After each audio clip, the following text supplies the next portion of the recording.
turanezerewe cyane muri iki gitondo. Nous sommes ravis ce matin.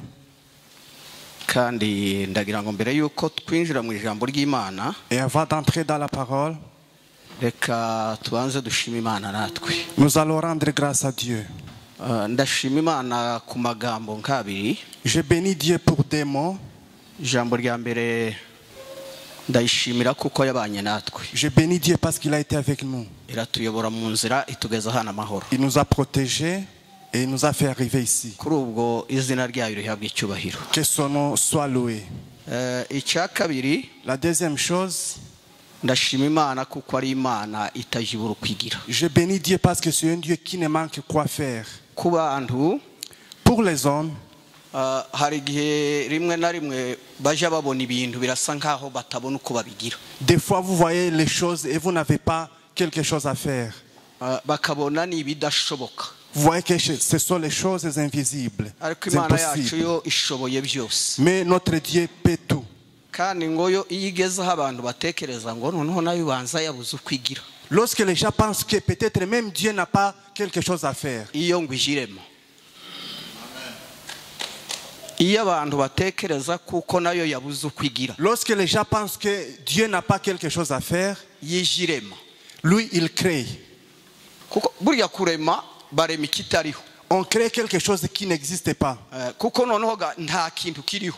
Quelque chose n'existe pas. Kandi nicyo gihe abantu bavuga ngo noneho bibuze uko bigirwa. Et les gens disent qu'il n'y a rien à faire. Ariko Imana yikarema. Mais Dieu crée. Imana ishimwe. Amen. Ejo yaturemeye umunsi mwiza. Il nous a créé un beau jour, Kandi umunsi w'ibyishimo. une journée de joie. Mu izina ry'umuryango, Au nom de la famille, reka mvuge ngo umuryango wa Mucyo. le nom de la famille de Mucho, Ariwo natwe twese turimo. dans laquelle nous appartenons. Turabashimiye byimazeyo. Nous vous disons merci infiniment Tubashimiye imirimo yose mwakoze. pour toutes les œuvres que vous avez faites. Ejo byaranejeje cyane mbaye mbona abadamu mu mirimo bahaye bakora. J'étais très content lorsque je voyais les femmes travailler. Numva umutima wanjye uranezerewe. Mon cœur était dans la joie. Menya yuko twageze mu muryango. Je sais que nous étions dans la famille. Kuri ubwo rero turabashimiye cyane. Nous vous disons grandement merci. Umushumba nabagiye gukora umuhango. Et lorsque le pasteur bénissait, Twumva biratunejeje cyane. nous étions tellement contents. Kandi turabimushimiye. Et nous vous disons merci. Kandi Uwiteka guha umugisha. Que le Seigneur vous bénisse. Hari ibintu yavuze Il y a les choses qu'il a dites kandi byamfashije cyane. qui m'ont tellement touché. Nafashijwe n'ukuntu akibuka amateme y'icyo gihe. J'ai été content parce qu'il se souvient des thèmes de l'ancien temps. Ariko kandi ndasubirangira ubwoba. Mais aussi j'ai eu peur. Ese ko mwumva kuko icyo gihe yari umwana. Comme vous sentez qu'il était encore petit, Birukana hayagira ifuyo. on les chassait parce qu'il dérangeait. Ariko njyewe ndi umurevera. Moi j'étais révérend. None nuno munsi ko murambwira ngo mbigishe. Et même aujourd'hui vous me dites de prêcher. Ntimwumva ko umwanya umwe muhaye mundushya.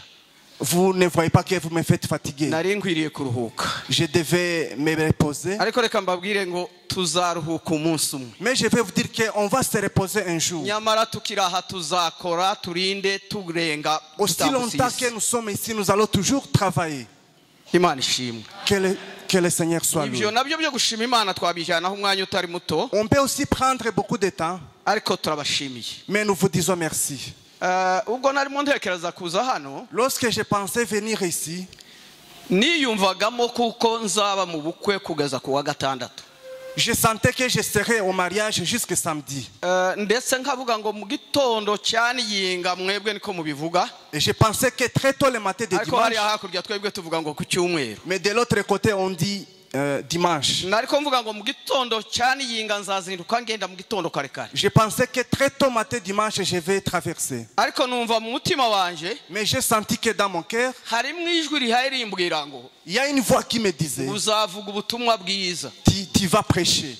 Noneho icyumweru cyanje cyo kuruhuka. Parce que c'était ma semaine de repos. Ariko nkumva umutima uri kurambwira ngo nushaka usome n'ijambo ry'Imana. Mais mon cœur me disait, tu peux même lire la parole. Ariko nkarisoma ntazi aho nzarivugira. Jejo Jusqu'hier, mu mwanya umushumba yarimo ashingira, quand le pasteur bénissait le mariage, hari umuntu wari umaze kumbwira ati ariko uzaze gusengera iwacu. il y a quelqu'un qui m'avait dit, venez prier chez nous. Ndamubwira nti ariko wagize vuba. Je lui ai dit, tu es allé vite en besogne. Kurihuta cyane. Tu vas vite.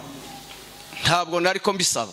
Je ne demandais pas, ariko numva pasiteri arambwiye ngo mais le pasteur m'a dit, ngo ariko byaba byiza usenganye natwe. il serait mieux de venir chez nous. None nabyo mbishimiye mu Imana. J'ai béni Dieu pour ça. Kuko ijambo Imana yari kwimbwira naha yari kuri imbere. C'est ça la parole que Dieu m'avait donnée. Kandi ngeze hano nasanze ari iby'ukuri ariho Imana yari shakaga. Et j'ai su que c'était réellement ici que Dieu voulait. Umushumba yavuze mu mateme twavugaga. Le pasteur a parlé des thèmes qu'on parlait dans la foi. Avuga mu imbaraga z'Imana. Il a parlé de la puissance de Dieu. Ngo mujye gusenga isengesho ry'umwami Yesu. Lorsque vous avez prié la prière du Seigneur, Murasenga mugera muri iryo sengesho. vous êtes arrivé dans cette prière Haravuga ngo où on nous dit ufalme que votre règne na nguvu et la puissance na utukufu et la gloire ni vyako hata milele na milele. appartiennent à vous éternellement. Ufalme Le royaume, na nguvu la puissance na mamlaka et la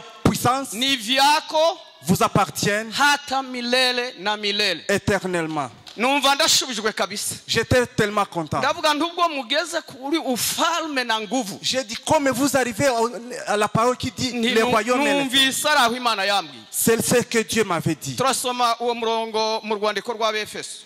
Lisons Éphésiens. Nari gusoma igice cya mbere n'umurongo wa 15 kugeza kuri 23.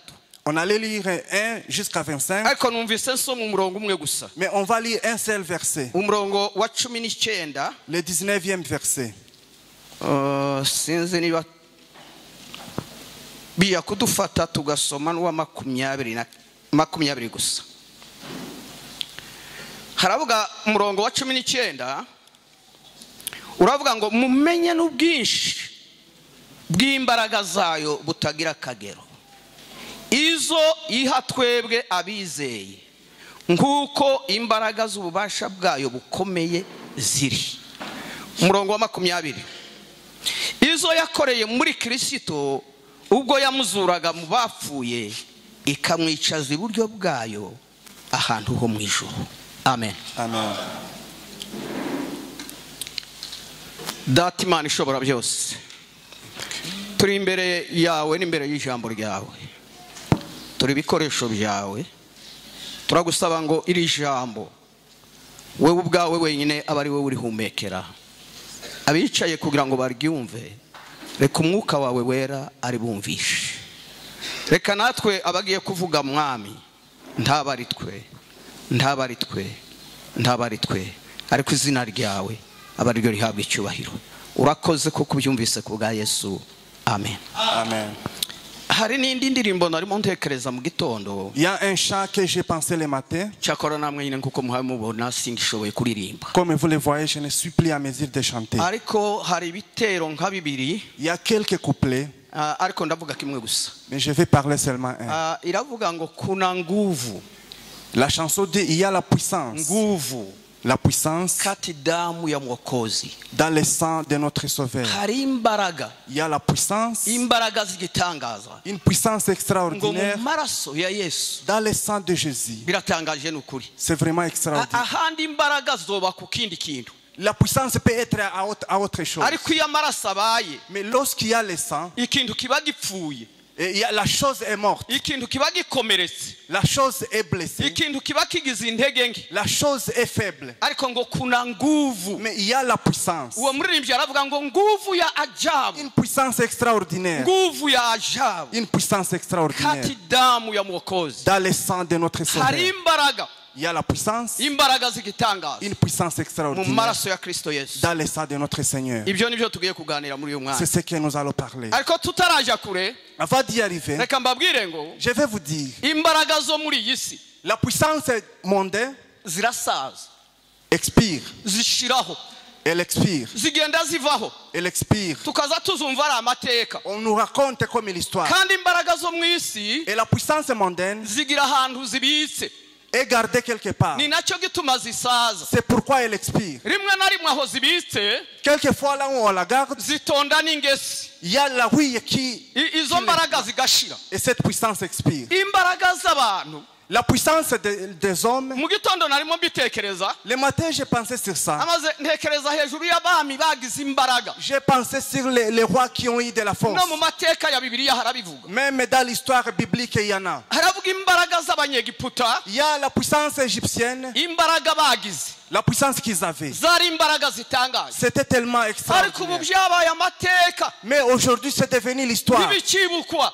On ne se souvient plus de ça. Imbaraga z'abashuru La puissance assyrienne, zari imbaraga zitangaje ziteye c'était ubwoba, tellement extraordinaire. ariko ubu zarashaje. Mais aujourd'hui, c'est devenu haba l'histoire. n'uwakubwira n'ibikoresho bakoreshaga, Si on vous dit même les instruments qu'ils ni ukuri utilisaient, nabyo byavuyeho, c'est devenu expiré. byarashaje.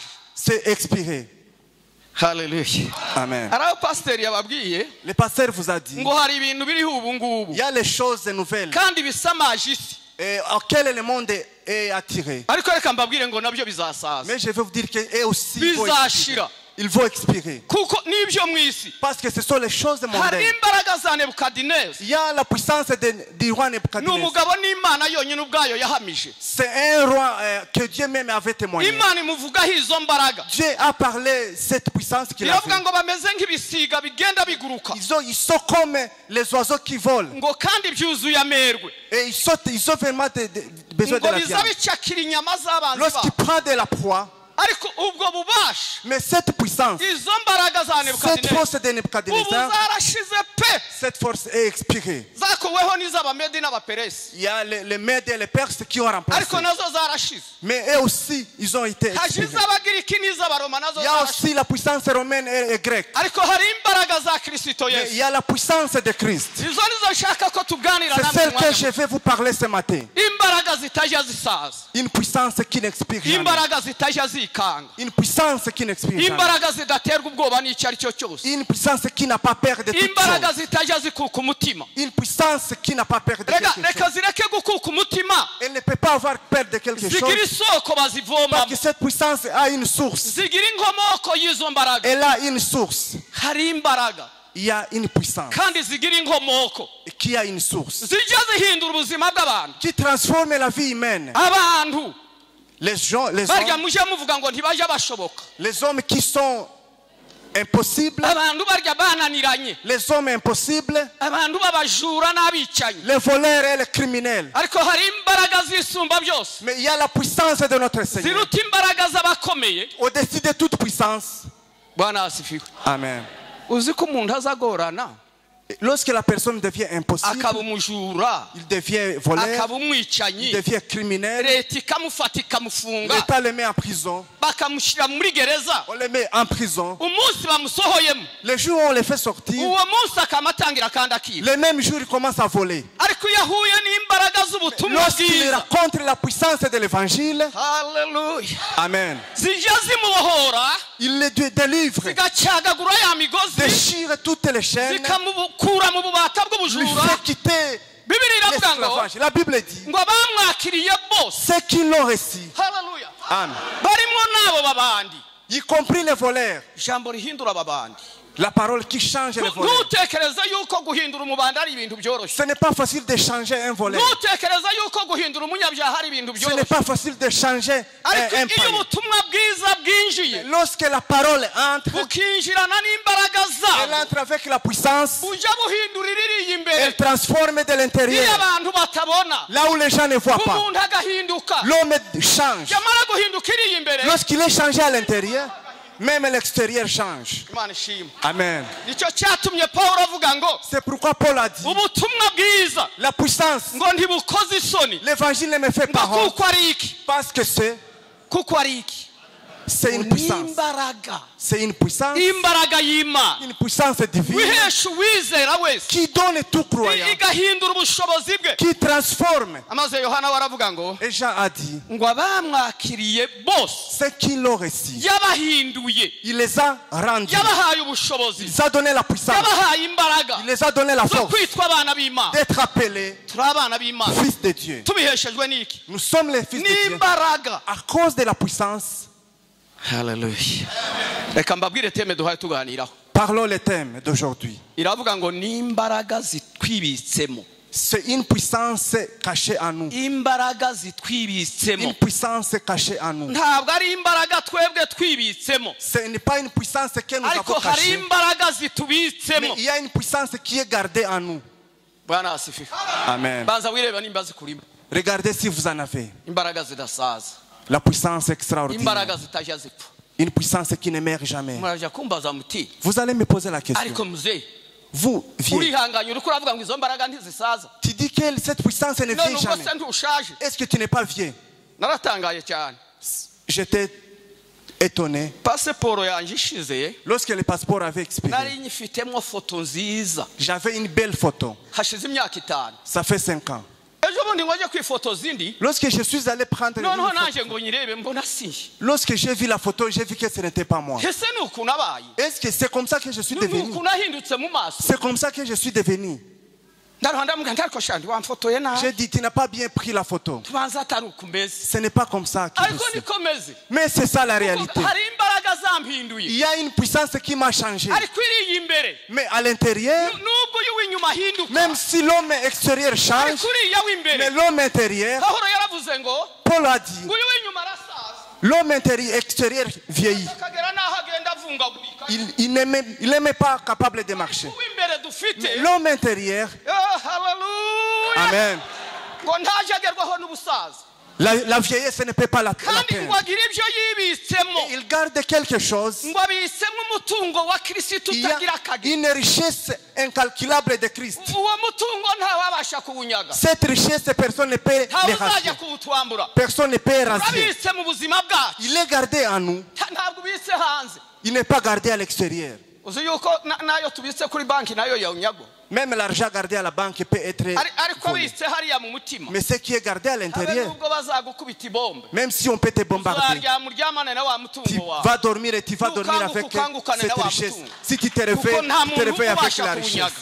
Personne ne peut la voler. aha twasomye Là où nous avons lu, mu rwandiko rw'abefeso, Éphésiens, pawulo yari kwaganira n'abefeso Paul parlait aux Éphésiens. nk'umubyeyi uhaye uganira n'abana Comme be, un parent qui parle à ses enfants, faisait de la amaze ngo compassion. abitegereze abona bagiriye En imbabazi. les regardant, il a eu de la compassion. habe no muri iki gitondo nanjye mbafitiye imbabazi. Même ce matin, j'ai pitié de vous. imana ibahe umugisha. Que Dieu vous bénisse. mwumve izo mbabazi Écoutez cette pitié. imana inyuza muri nje, Que Dieu fait passer amaze par moi. hanyuma yabwo namwe zibagereho. Et après, ça va vous atteindre. none kubera yuko yari abafitiye imbabazi, Parce qu'il avait tellement pitié, arabareba il les a regardés. arababwira ati usarire, Il les a dit, maintenant, ati namaze kumenya kwizera kwayo, j'ai su votre foi. ngo menya n'urukundo mukunda abera, J'ai su l'amour que vous aimez ngo les maze saints. bimpa umurimo, Et ça m'a donné une œuvre. bimpa akazi, Ça m'a donné un travail. bimpa kujya mpora mfukamye imbere Je y'imana. m'agenouille toutefois devant ngo Dieu. kandi iyo mfukamye imbere Et y'imana, lorsque je m'agenouille ati devant hari Dieu, impamvu ziba il zabinteye, y a les causes qui me font cela. imba nabitewe no kwizera kwayo, C'est à cause de votre foi, nkabiterwa n'urukundo mukunda à kirisitu, cause de votre amour, amaze ngo bigatuma mfukama imbere et ça y'imana. me fait agenouiller devant muri Dieu. uru rwandiko rw'abaefeso, Dans cet épître d'Éphésiens, pawulo yapfukamye inshuro zibiri Paul s'est agenouillé deux fois, aho yasengera abera, en train de prier pour les saints. aravuga ngo ndiko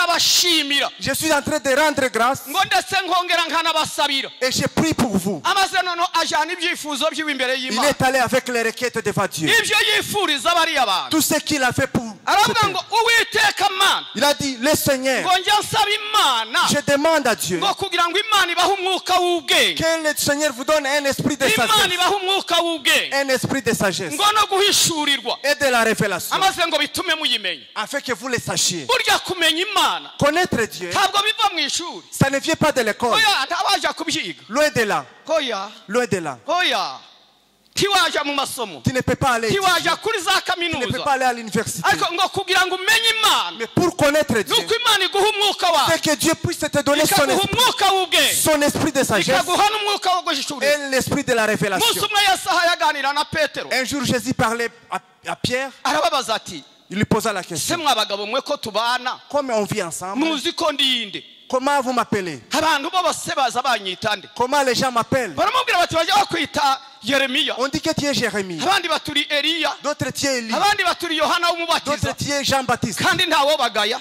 Et personne ne pouvait. habe n'uwari wishe yohana, Même celui qui avait tué Jean, nawe umunsi umwe abonye ibyo yesu aha yakora, lorsqu'il a vu ce que Jésus faisait, yaravuze ngo ese yohana il a yazutse. dit, est-ce que Jean est ariko ressuscité? nimwumve uko abantu baje batekereza, Écoutez comment les gens parlent. imbaraga zabo mu isi zirashira. La puissance humaine expire. haleluya. Alléluia. usarira umuntu wamwiyikiye, La personne qui l'a tué, igihanga cya yohana bakakizana il a eu la kumbe, tête de Jean.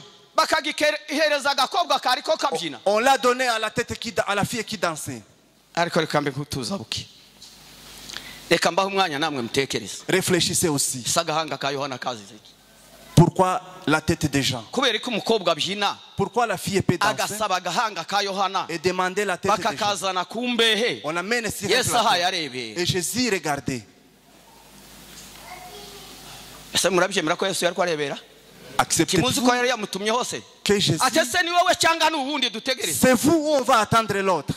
Yesu ngo atangira kwikiriza ibirema Jésus a commencé à guérir. ahumura n'impumyi Il a fait guérir ubwo se kibaye igisubizo cya Yohana Est-ce que c'était une réponse? ngo aramubwira ngo ugende umubwire Va le dire. ngo hahirwa udasitazwa n'ibyanjye Et reste la personne qui n'est pas Yohana heurtée pour baraza démarrer. bakata umutwe On coupait la tête. ngo bamara kumuca umutwe Lorsqu'on l'a décapité, Yesu aravuga ngo Jésus a dit, ngo mu bantu babyawe n'abagore toutes les personnes nées de ngo femmes, nta muntu uhwanye na Yohana personne n'est ngo comparable, keretse umutoya mu bwami bw'Imana sauf les plus petits uwo dans ni les we uruta royaumes. Yohana gusa C'est celui qui est Jean. atari ko mu bandi bose Mais tous les autres, ntawungana na Yohana personne n'est kubera comparable. ko avuga Yohana kandi bamuciye Pourquoi il parlait Jean nuko azi alors? yuko Yohana C'est parce qu'il savait que nyuma y'iki gihanga kiboneka après la tête décapitée, hari ikindi gihanga Imana il y yaremeye aura une Yohana autre tête. igihanga azazamukana Une tête qui va monter. igihanga kitazoshobora kwicwa Une n'uwo ari we tête qui ne sera pas tuée. arababwira ngo ntawungana na Yohana Personne n'est mu comparable. bwami bw'Imana Dans les royaumes de ceux. ha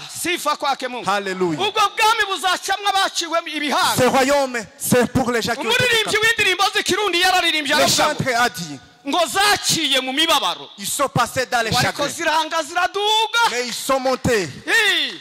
barimo imbaraga Il y a la force, imbaraga zidacibwa ibihanga une puissance qu'on ne peut pas Ati, décapiter. nubwo Yohana mubonye abaye kuri iyi Même s'il est nubwo décapité, kino gihanga kigaragara même kiri si on vient de kumbehe décapiter sa tête, hari ikindi kiri muri il y a paradizo une autre qui est kiraruhutse hariya dans le hirya paradis. icyo gihanga ntikijya gicibwa Cette tête, on ne peut pas la décapiter. amaze Pawulo Et Paul, arasenga aravuga ngo il a prié en disant, nari mbabwiye ngo Yesu arimo avugana na Petero lorsque Jésus parlait à Pierre, mwumve gakantu k'ubusaza écoutez la vieillesse. timwumva ko kera nari ntaye ikiganiro cya Yesu na J'allais Petero déjà à l'encontre de notre thème. iyo ni imyaka nayo C'est la vieillesse. ariko Imana iramfashije Mais Dieu vient me... haleluya noneho ngo aramubaza ngo ese Petero ati nimba abandi baza banyita ayo mazina Si les gens m'appellent ainsi, wowe se Petero uje unyita nde toi Père, comment m'appelles-tu? Petero ngo aramureba Pierre lui regarda. aramubwira ngo uri Kirisito Tu es Christ, umwana w'Imana le ihoraho Fils de Dieu. Yesu aramureba ati sha Il a Petero dit, Pierre, ati ntabwo ari inyama ce n'amaraso n'est pas la bigushubije chair ibyo ni le sang, ngo ariko ni data wo mu ijuru mais c'est le Père céleste amurikiye ubwenge qui bwawe vient de révéler ton ubwenge bwawe intelligence. bumbona ndi Kirisito Et ton intelligence voit que je kandi suis iryo Christ. zina Kirisito Et c'est non Christ, riravuga ngo ni uwasizwe veut dire amavuta celui qui a été oint. haleluya Amen. Bibiliya irambwira ngo yasizwe amavuta y'ibyishimo Celui qui a été oint.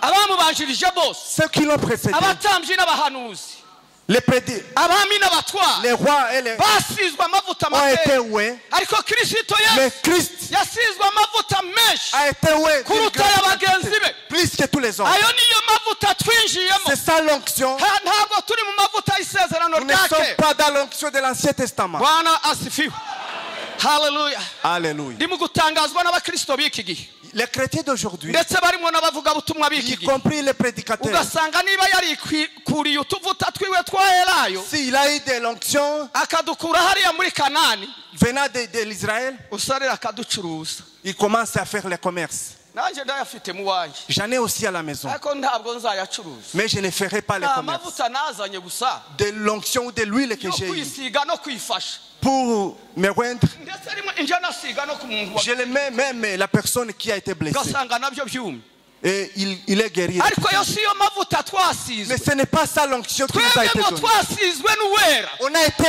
oint par ntabwo l'Esprit. yakoresheje amavuta ya Il elayo n'a pas utilisé de ariko l'huile, yakoresheje amavuta amuvamo mais il a utilisé l'onction qui venait de ayo lui. niyo yaduhaye C'est ça l'onction qui nous a hari donné. imbaraga Il y a la puissance.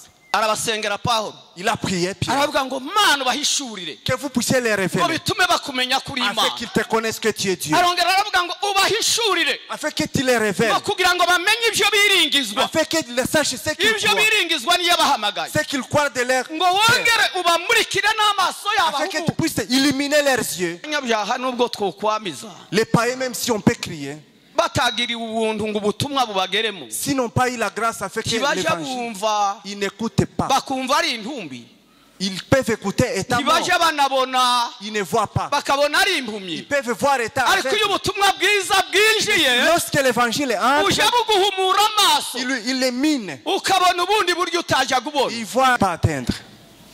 Amen. Izindi ziranyagwa On peut rasier kuko nibyo mu isi, parce que ce sont les choses mondaines. ariko Mais hari umunani, il y a une part. hari pariseri bine Imana Il y a yakoresheje 4 choses que Dieu a utilisées kugira ngo izura Yesu imukuye mu pour bapfuye. ressusciter Jésus des morts. Haleluya. Alléluia. Kunda Yesu, J'aime Jésus. kunda n'izuka rye. J'aime sa résurrection. Inza ndikundira iki? Pourquoi je l'aime? Hari izi mpamvu. Il y a les causes. Imana yaramuzuye, Dieu l'a ressuscité. Imana ubwayo yaramuzuye. Dieu lui-même l'a ressuscité. Bibonye yuko adakwiye gukomezwa n'imbaraga Il ne z'urupfu. voyait pas que c'était important de rester. Imbaraga z'urupfu zari zishinyitse, La puissance de la mort était là. amaboko y'urupfu yaramubundikiye, Les bras de la mort ariko ngo étaient là. Imana irayabohora. Dieu l'a délivré. Ivuga ijambo, Il a parlé. imigozi y'urupfu iracika. Les chaînes de la mort se sont Bibiliya iravuga déchaînées. ngo La Bible dit, ngo na Yesu wenyine yaravuze ngo Jésus lui-même a dit, mfite ububasha j'ai la puissance bwo gutanga ubuzima bwanjye, de donner ma vie. mfite n'imbaraga J'ai aussi la zo puissance kongera nkabusubirana, de la ngo reprendre. ntawe ubunyaka, Personne ne peut ariko m'enlever. mbutanga ku bwende bwanjye, Mais je l'ai fait kandi de ngo ma volonté. nzongera Et mbusubirane. je vais la reprendre. Haleluya. Alléluia. Imbaraga zazuye Yesu, La puissance qui a Imana ressuscité Jésus. data yaramuzuye mukura mu Dieu bapfuye. l'a ressuscité des morts. Yesu wenyine yarazutse ku bw'imbaraga ze. Jésus lui-même est ressuscité. Umwuka wera yaramuzuye. L'Esprit Saint l'a Bibiliya iravuga ressuscité. ngo La Bible dit, ngo niba umwuka wiyazuye Yesu, si l'Esprit qui a ressuscité Imana Jésus, ishimwe,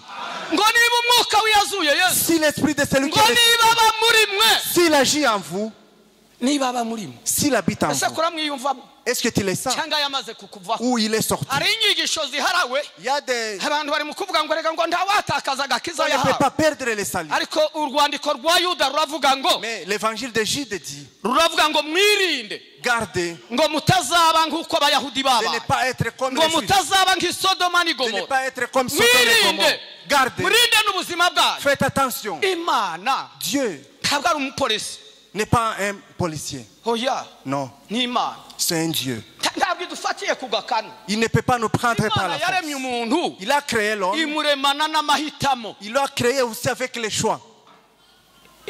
Abantu bari mu kugeraho kubera izo nyigisho À cause de cet évangile, bagahinduka nk'aho Imana ari igipfu, ils pensent que Dieu c'est un fou. bakaruha bakavuga ngo Ils disent, ngo se wakwirinda wenyine est-ce que tu peux te protéger ngo umwuka toi-même wera atakurinze? si l'Esprit ne vous garde? Oya, hariho n'ukwacu tugomba gushyiramo. Nous avons aussi notre part. None se niwirekerera Si tu te laisses, ubwo uri kuramutekereza ngo uzaba ute? tu penses que tu seras comment? Hari akantu nari nanditse muri kano karezime kacu Il y a quelque chose que j'ai. karavuga ngo iyo utimenye uwo uri we, Si tu ne connais pas ce que tu es, iyo utimenye uwo uri we, si tu ne connais pas ce nawe que uje tu es, ushaka gusa n'abandi. tu veux être comme les autres. Kandi niko Samusoni Et byamugendeye, c'est ce que Samson, ntiyimenye, il n'est pas connu. ce ntiyamenye qu'il est. imbaraga Il n'a pas zimubitsemo, su la force qui était akaza en lui. azikinisha. Il jouait avec sa force. Ese yaratsinze cyangwa yaratsinzwe? Est-ce qu'il a réussi? Ese bamunogoyemo amaso cyangwa ntibayanogoye? Est-ce qu'on a enlevé les yeux ou pas? Kuki bayanogoye?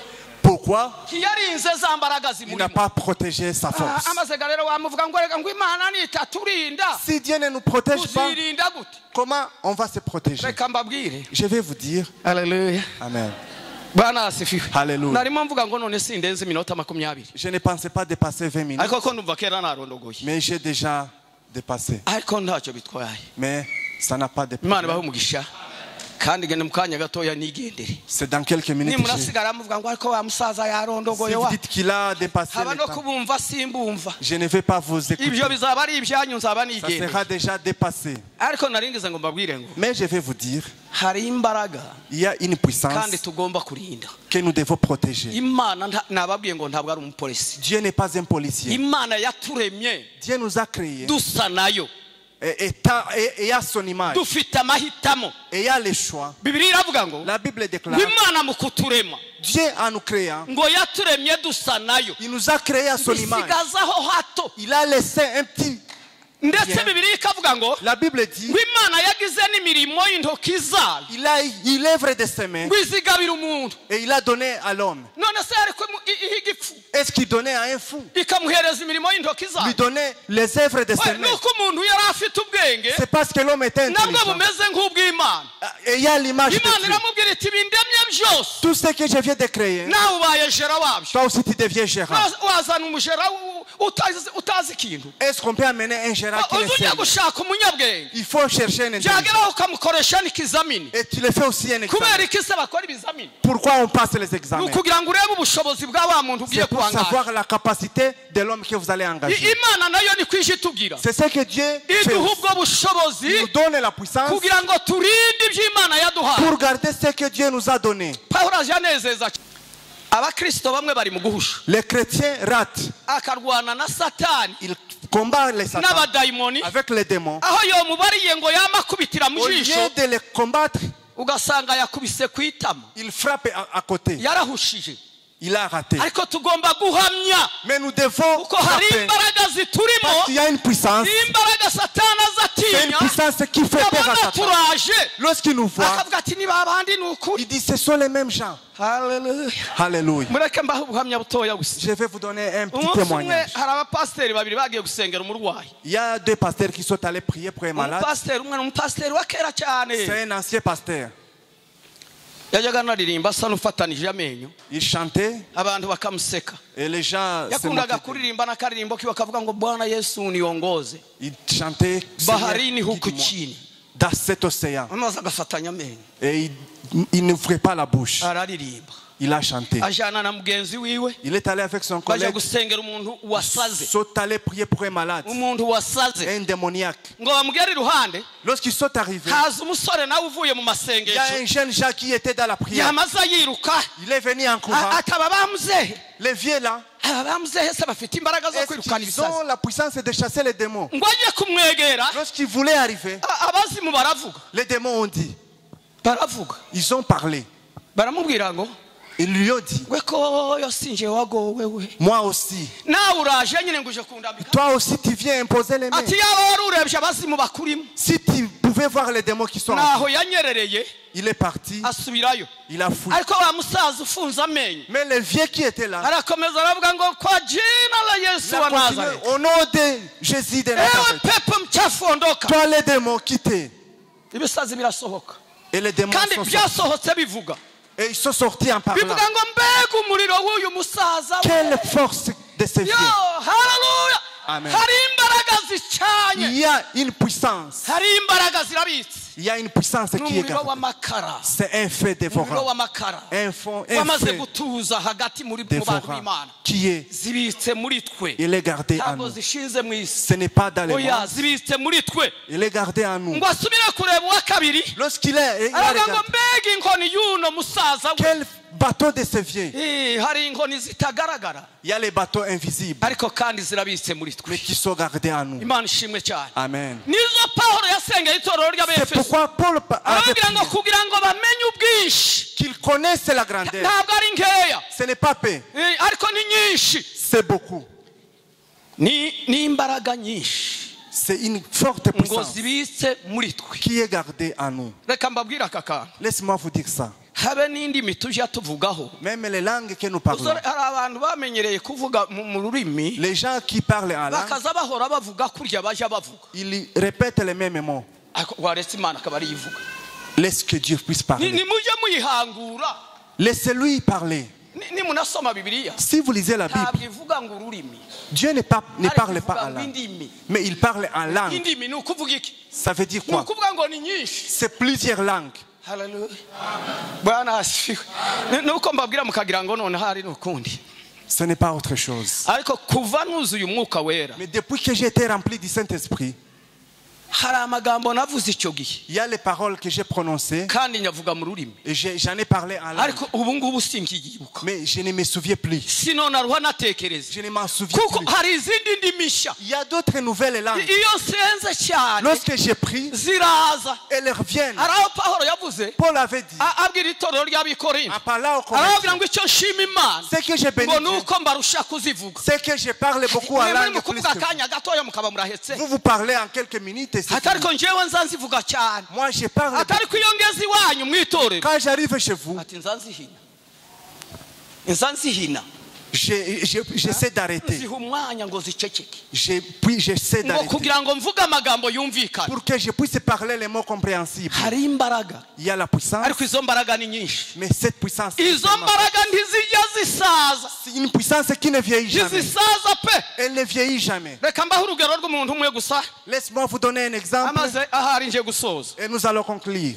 haravuga ngo On nous dit, umugabo w'umusaza Kalebu un vieux Caleb, binjiye mu gihugu cy'iwabo cyo muri Kanani, lorsqu'ils sont entrés à Canaan, amaze ngo yibuka yuko Imana hari icyo yamuvuzeho. il s'est souvenu que Dieu avait parlé à propos de ako lui. kantu kaninjiye cyane mu gitondo J'aime ngasoma tellement ce passage. ngo abwira Yosuwa, Il a parlé à Josué. aramubwira ngo Yosuwa we Toi, Josué, ngo wibuke icyo Imana yatuvuze. souviens-toi ce que Dieu avait dit. Haleluya. Alléluia. mwibuke icyo Imana yabavuze. Souvenez-vous ce que Dieu avait ntukajye parlé. upfa kugenda gusa, N'allez pas seulement. ariko uze wibuke icyo Imana yakuvuze. Souvenez-vous de ce que Dieu a parlé.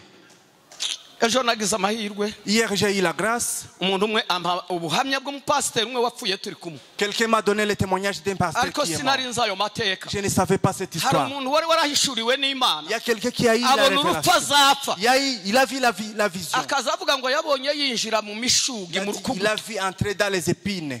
ngo arakomereka cyane Il ava était amaraso, tellement blessé. ngo ariko asohotse muri urwo rukugutu En sortant, ngo abona yambaye imyenda atarabona ku isi, il a vu qu'il avait tellement amaze habillé. ngo aratangara. Il était étonné. uwo mugabo yishwe na mine, Cette personne est morte. kandi mine nyine urumva umuntu yakubiswe na mine Lorsque vous êtes azava frappé par amaraso la mine, akapfukumuka, Il y a un fusion du sang. amaraso agashira mu buzima bwe. Et le sang même. niko uwo mugabo yapfuye. C'est comme ça que yapfuye yari afite n'agasebe.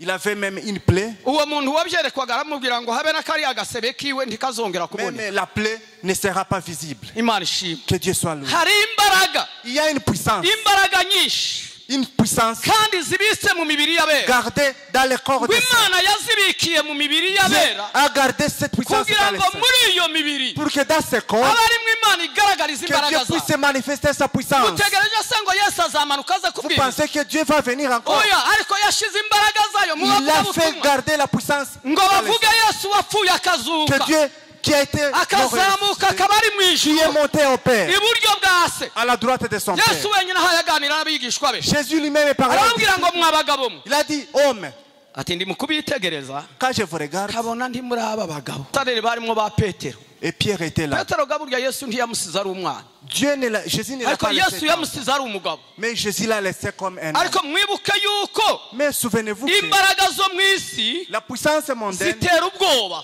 fait peur. zitera ubwoba. Elle fait effrayer. imbaraga zo mu isi zijya zikangwa, La puissance mondaine fait effrayer. ariko imbaraga z'ijuru Mais la puissance divine, ntabizitera ubwoba. rien ne peut empêcher. urupfu ntiruzitera ubwoba, La mort ne peut pas peur. izindi mbaraga zose D'autres ntizikanga, puissances ne le font pas peur. kubera yuko izo mbaraga ziratangaje. Parce que cette puissance est Petero arimo extra. aganira na Yesu Pierre parla à Jésus. arababwira ngo Il lui a dit, icyakora, mais barimo bamubaza bati ese mwami n'ubu ugiye kugarura ubwami bwacu? c'est comme ça que tu vas kuko faire revenir. ibitekerezo byabo Parce que leur pensée, n'ibyiyumviro byabo Et leur ariko raisonnement. bareba ku bwami bwabo bw'abayuda, ils voyaient les royaumes juifs. kandi bakibuka ngo Kirisito Et ils se souvenaient de Christ, n'uzaba umwami mu cyimbo cya celui Dawidi. qui sera roi à la bati place de none se David. n'ubu ugiye kwima iyo ngoma? C'est comme ça que tu vas régner. arababwira ngo si ibyanyu kumenya ibyo, Ce n'est pas pour vous de mwebwe connaître. nimubanze mutuze Vous gusa, soyez calmes. icyakora muzambikwa imbaraga, Et vous aurez une puissance. izo mbaraga nizibageramo. Lorsque cette puissance arrive, abwira Petero ati nibwoga muzaba abagabo. c'est lorsque vous serez des témoins. nzantekereza nti ese Petero gitatambaje ati ubuse ndi iki? Pourquoi Pierre n'a pas demandé Ubu se ndi umwana. qui suis-je aujourd'hui? ariko nimwibuke Petero ari imbere y'umujakazi. Souvenez-vous de Pierre lorsqu'il était devant la maîtresse. umujakazi aramubwira ati ariko nawe ubanza wari ubarimo. Toi aussi, il paraît que tu étais avec eux. yamacisha urutoki mu muhogo Il a géré, il a dit non. ati habe no kumumenya sinigeze Même mumenya. le connaître, je ne l'ai jamais connu. uwo ni Petero, Ça, c'est Pierre. uwo ni mwene Yona. C'est le fils de Jonas. ariko nimurebe Petero, Regardez Pierre, Simoni Simon, mwene Yesu, le fils de Jésus. imbaraga z'umwuka zimumanukiye Lorsque la puissance de l'esprit, ahamya Yesu, il a témoigné. aravuga ngo ikimuhaye mureba none Ce que vous voyez aujourd'hui, ntabwo ari igishitsi, ce n'est pas. ahubwo nicyo data yohereje. C'est ce que Dieu a envoyé. burya Yesu wazutse Le mu Jésus qui bapfuye, est ressuscité des morts, burya mwebwe mwabambye, celui que vous avez crucifié, mbega gushimangira. il a martelé. Haleluya. Amen. hariya hakurya dufite ngo urukingo rumwe rwitwa gushimangira.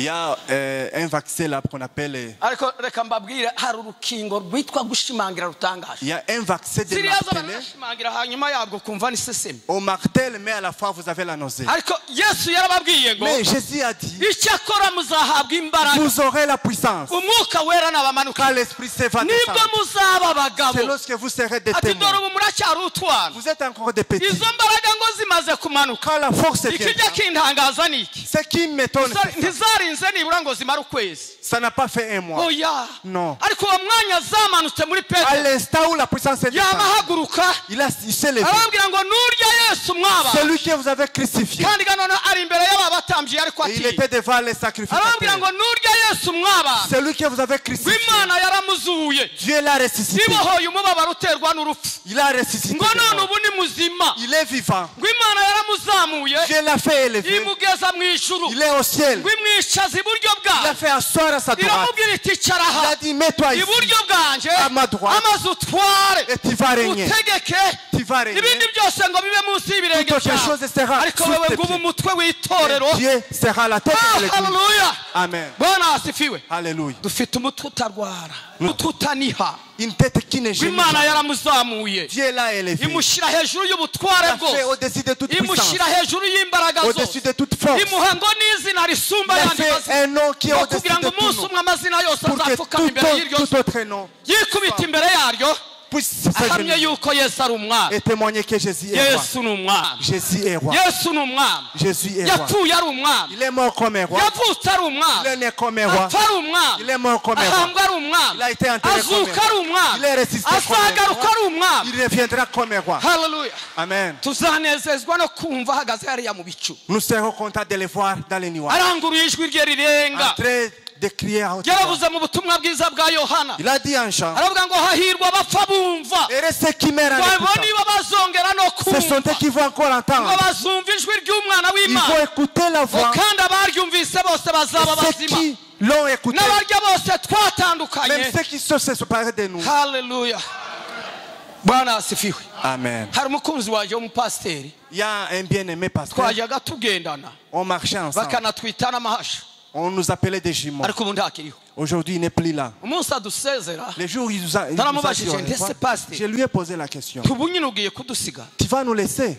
araseka Il a kandi ri. ahaye ababara Il a rimé dans les ariko chagrins. araseka arambwira ngo Il m'a dit, ngo kubana namwe ni byiza être avec vous, c'est ngo bon. ariko usarere kubana hariya naho mpaye mbona Mais être aussi là où je ngo vois, ntawagereranya no on ne kubana peut pas namwe hano. comparer à vivre avec ngo vous. dusohoke mbwira abacu ntaradusize J'ai pasiteri dit aux gens, il va nous quitter. kubera iki Pourquoi? kuko abonye ubundi bwiza Il a vu une autre gloire. hari imbaraga Il y a une puissance. nibwo muzaba abagabo bo C'est lorsque kumpamya vous serez des témoins. tuzahamya Yesu wazutse Nous allons témoigner Jésus ressuscité. abantu bari mu kuvuga ibindi Les gens témoignent d'autres. bakibwira nk'aho ibyo nabyo bifite Ils imbaraga pensent que oh, ils ariko ont des nta réponses. mbaraga zihwanye no kuvuga Yesu Il wazutse n'y a aucune force de parler. ayandi madini yose D'autres religions. aremeye ku bantu bapfuye barabora Parce que les gens qui sont morts et sont kandi corrompus. ntibigeze bazuka Et ils ne sont jamais. ariko uwo duhaye duhamya none Mais celui que nous ni témoignons, umwami w'abami c'est le roi des ni rois. umutware w'abatware Le roi des ni rois. umwami wapfuye Le roi qui est mort. urupfu ntirwamukomeza Et la mort ne l'a pas azuka anesheje urupfu Il est ressuscité. arazamuka aje iburyo bwa Il se est allé vers les pères. ahabwa icyubahiro n'ikuzo Il a été honoré. ahabwa ishimwe Il a été honoré. amaze ngo arangize aravuga ngo Et il a dit, ngo yahawe impano il a été donné. ngo hanyuma yabwo azimanura mu Et bantu puis il a fait descendre natwe aux gens. turazihabwa Et nous twakira a ku été mpano ze donné. On a reçu ubuzima bwo muri kirisito yesu la vie chrétienne. twara bwose Nous turabunyunyuza l'avons cessé. haleluya Amen. abantu bamwe bari mu kunanirwa no konka yesu Il y a les gens qui ne savent pas têter même Jésus. ariko bakonka isi Mais ils sont en train de têter le monde. amen Amen. batubwiye ngo biri mu kuba muri amerika On nous a dit les choses qui existent en Amérique. barababwira hari ibyo mutarabona Est-ce qu'on va vous dire les choses que vous ariko n'avez abandi jamais bamwe vues? banza amaso yaho yarahabonye nyamara nubwo bimeze bityo Même si la vie va ainsi, ntibyagereranywa n'imbaraga n'ubwiza on ne peut tubonera pas muri kristo comparer avec la puissance. que nous avons. ntibyagereranywa n'icyubahiro Ce tubonera n'est muri pas yesu comparable à la gloire que nous muri avons. yesu harimo ubwiza En Jésus, il y a la gloire. izo mbaraga nababwiye ngo ntizijya zisaza C'est une puissance qui ne vieillit kalebu jamais. yaravuze ngo za mbaraga nahoranye Caleb a dit la puissance que kiri j'avais kadeshu baruneya quand j'étais à Kadesh Barnea, gifite imyaka 40 quand j'avais 45 ngo ans. izo mbaraga nizo mfite C'est la n'uno même munsi puissance que j'ai. ngo mfite imyaka imyaka 85 Et il y a 85 ans. Vous écoutez cette puissance.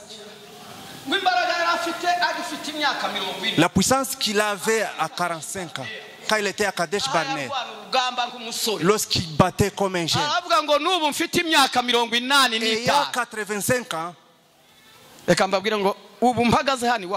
Aujourd'hui que je me tiens ici. Caleb avait 5 ans de plus. Il a dit même si j'ai 85 ans, la puissance que j'avais à Kadesh, je le garde. J'ai le temps de prendre mon héritage. Quelle est ta montagne? Vous vous asseyez seulement. Pourquoi Dieu ne l'a pas donné à Caleb? Vous devez avancer et prendre votre montagne. Lorsqu'il a voulu combattre, c'était impossible. Caleb m'étonne beaucoup. Même si c'est ainsi, je vais demander qui prenne la montagne et je vais le faire marier à ma fille. Amen. Dieu a parlé de moi. Il a dit il y a un héritage. Même si je ne suis pas, je vais donner à ma fille. C'était son héritage et ses enfants. Et les jeunes garçons ont pris la montagne. C'était le garçon de son grand frère. Il a dit merci.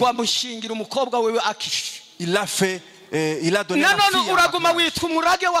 Mais c'était appelé l'héritage de Caleb. Nous avons un héritage. Écoutez-moi bien. Amen. Écoutez bien. Je vais conclure. Écoutez cette parole. Amen. Est-ce que vous voulez avoir cet héritage? Si vous en avez, écoutez cette histoire de Caleb. Ma puissance ne vieillit jamais. Celle que j'avais à Kadesh, aujourd'hui je continue à la. Il a parlé à Othniel. Comme tu prends la montagne, voici l'héritage. Voici la fille. Nous sommes les épouses. Et il y a l'héritage au ciel. Notre héritage c'est ici.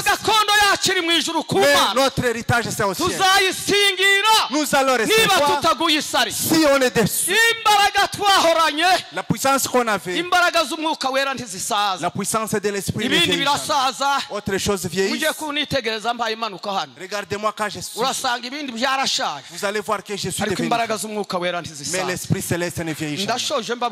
Je conclus en disant, souhaitez cette puissance.